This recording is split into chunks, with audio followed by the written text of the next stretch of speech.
வணக்கம். நம்ம டெய்லி சாப்பாட்டுல அரிசி எவ்ளோ முக்கியம்னு நம்ம எல்லாருக்குமே தெரியும். ஆனா, அதே அரிசியோட அளவ கொஞ்சமா மாத்தினா, நம்ம உடம்புல ஒரு பெரிய அற்புதமே நடக்கும்னு சொன்னா நம்புவீங்களா? ஆமாங்க.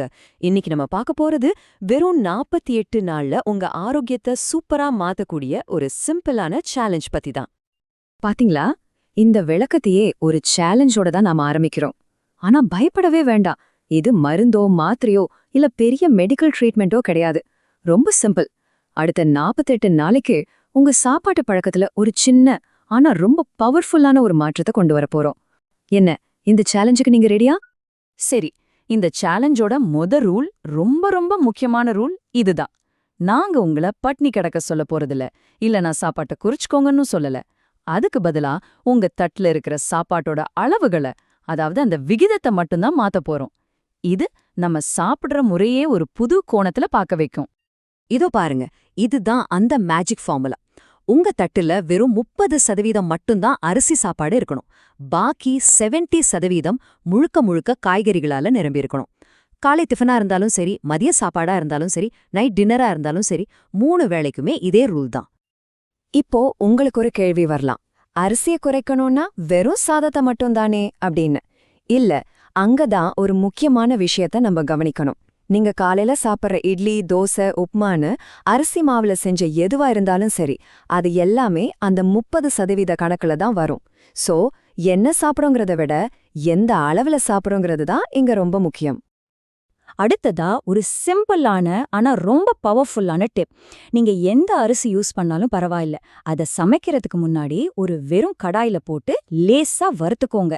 இது என்ன பெரிய வேலையா அப்படின்னு தோணலாம். ஆனா நம்புங்க, இது உங்க ஜீரண சக்தியில செய்ய போற மாற்றம் ரொம்பவே ஆச்சரியமா இருக்கும். சரி, அப்படி வறுக்கிறதுனால என்னதான் நன்மை? முதல்ல அரிசியில இருக்கிற அந்த ஒரு மாதிரி பிசுபிசுப்பு தன்மை இருக்குல்ல, அது குறைஞ்சிடும். இதனால சாப்பாடு ரொம்ப ஈஸியா ஜீரணம் ஆகும். ரெண்டாவது, இந்த சாப்பாடு குடல போய் ஒட்டிக்கிட்டு கேஸ் ட்ரபிள், வயிறு உப்பசமா வர்றது, இந்த மாதிரி பிரச்சனைகள் எல்லாம் வராம தடுக்கும். ஓகே, தட்டுல இருக்கிற 30% அரிசி கதை முடிஞ்சது. இப்போ நம்ம ஹீரோ, அதாவது அந்த 70% பகுதிக்கு வருவோம். ஆமாங்க, இந்த காய்கறிகள் தான் உங்க உடம்புக்கு ஒரு உண்மையான மருந்தா வேலை செய்ய போகுது. அப்போ அந்த 70% எதை வச்சு நிரப்புறது? அதுக்கு சில சூப்பரான காய்கறிகள் இருக்கு. குறிப்பா முட்டைக்கோஸ், பீட்ரூட், கேரட், அப்புறம் சொரக்காய், பீர்க்கங்காய், புடலங்காய், வெள்ளைப்பூசணி, முள்ளங்கின்னு இந்த மாதிரி நீர்ச்சத்து அதிகமா இருக்கிற காய்கறிகளை தாராளமா உங்க சாப்பாட்டுல சேர்த்துக்கோங்க. ஏன் இந்த காய்கறிகள் மேல இவ்ளோ கவனம்? யோசிச்சு பாருங்க. இதுங்க நம்ம குடலுக்குள்ள போய் ஒரு துடைப்ப மாதிரி வேலை செய்யுது. எல்லாத்தையும் கிளீன் பண்ணுது.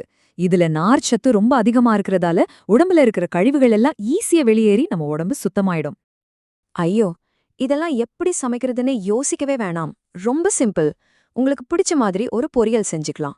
இல்லனா சாம்பார் வைக்கும்போது காய்கறிகளை அள்ளி போட்டு அந்த சாம்பார நம்ம 30% சாதத்தோட சேர்த்து சாப்பிட்டுடலாம். அவ்வளவுதான். சரி, இப்போ முக்கியமான கேள்விக்கு வருவோம். இந்த டயட்டை 48 நாளைக்கு ஃபாலோ பண்ணா என்ன நடக்கும்? அந்த 48 நாள்ல உங்க உடம்புல என்னெல்லாம் மேஜிக் படிப்படியா நடக்க போகுதுன்னு பார்க்கலாமா? ஆனா ஒண்ணு, இந்த மாற்றம் ஒரே நாள்ல நடந்துராது. கொஞ்சம் கொஞ்சமா தான் தெரியும். ஒரு 2வது வாரத்திலிருந்தே இந்த மலச்சிக்கல், வயிறு உப்பசம் மாதிரி ஜீரண பிரச்சனைகள் எல்லாம் குறைய ஆரம்பிக்கிறத நீங்களே ஃபீல் பண்ணுவீங்க. 1 மாசம் முடியும் போது உங்க உடம்புல ஒரு புது எனர்ஜி வந்த மாதிரி இருக்கும். கரெக்டா 48வது நாள்ல உங்க உடம்பு ரொம்ப லேசான மாதிரியும், மனசு ரொம்ப தெளிவா இருக்கிற மாதிரியும் நீங்களே உணர்வீங்க. சிம்பிளா சொல்லணும்னா ஒரு பிஃபோர் ஆஃப்டர் மாதிரி தான் இது. முன்னாடி எப்பவும் டயர்டா ஒரு மாதிரி மந்தமா இருந்த நிலைமை மாறி இப்போ செம்ம எனர்ஜியோட தெளிவான மனசோட இருப்பீங்க. யோசிச்சு பாருங்க, வெறும் சாப்பாட்டு பழக்கத்தை மாத்தினதுக்கு இவ்ளோ பெரிய பரிசு. சரி, வாங்க அடுத்த பகுதிக்கு போகலாம். இப்போ நான் சொல்ல போறது ரொம்ப ரொம்ப முக்கியமான ஒரு விஷயம். ஒரு வார்னிங்னே சொல்லலாம். இந்த டயட்டை யார் உடனே ஆரம்பிக்கலாம், யார் கண்டிப்பா டாக்டர்கிட்ட கேட்டுட்டு தான் ஆரம்பிக்கணும்னு பார்க்க போறோம். சோ கொஞ்சம் கவனமா கேளுங்க. உங்களுக்கு இப்போதைக்கு எந்த நோயும் இல்ல, நீங்க எந்த மாத்திரையும் சாப்பிடல அப்படின்னா நீங்க தாராளமா இந்த சேலஞ்சு ட்ரை பண்ணலாம்.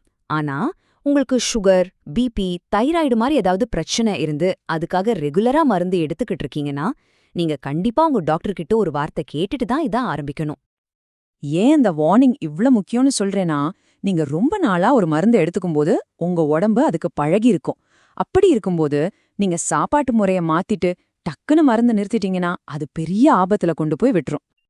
அதனால இந்த அட்வைஸ நல்ல மனசுல வச்சுக்கோங்க. நீங்க இந்த புது டயட்டை ஃபாலோ பண்ணுங்க, ஆனா உங்க மருந்து மாத்திரைகளை நிறுத்தவே கூடாது. உங்க டெஸ்ட் ரிப்போர்ட்ஸ பார்த்துட்டு உங்க டாக்டர் ஓகே எல்லாம் நார்மல் ஆயிடுச்சு இப்போ மருந்து குறைக்கலாம்னு சொல்ற வரைக்கும் நீங்க மருந்த தொடர்ந்து எடுத்துக்கிறது தான் உங்களுக்கும் சேஃப்டி. கடைசியா ஒரு கேள்வியோட இந்த விளக்கத்தை முடிக்கிறேன். எந்த வலியும் இல்லாம எந்த மாத்திரையும் இல்லாம ஒரு ஆரோக்கியமான வாழ்க்கை வாழ முடியாதா? அது சாத்தியம் இல்லையா? யாருக்கு தெரியும்? இந்த 48 நாள் சேலஞ்ச் அந்த வாழ்க்கைக்கான ஒரு சாவியா கூட இருக்கலாம். யோசிக்காதீங்க, முயற்சி பண்ணி பாருங்க. உங்க உடம்பு சொல்றத நீங்களே கேளுங்க.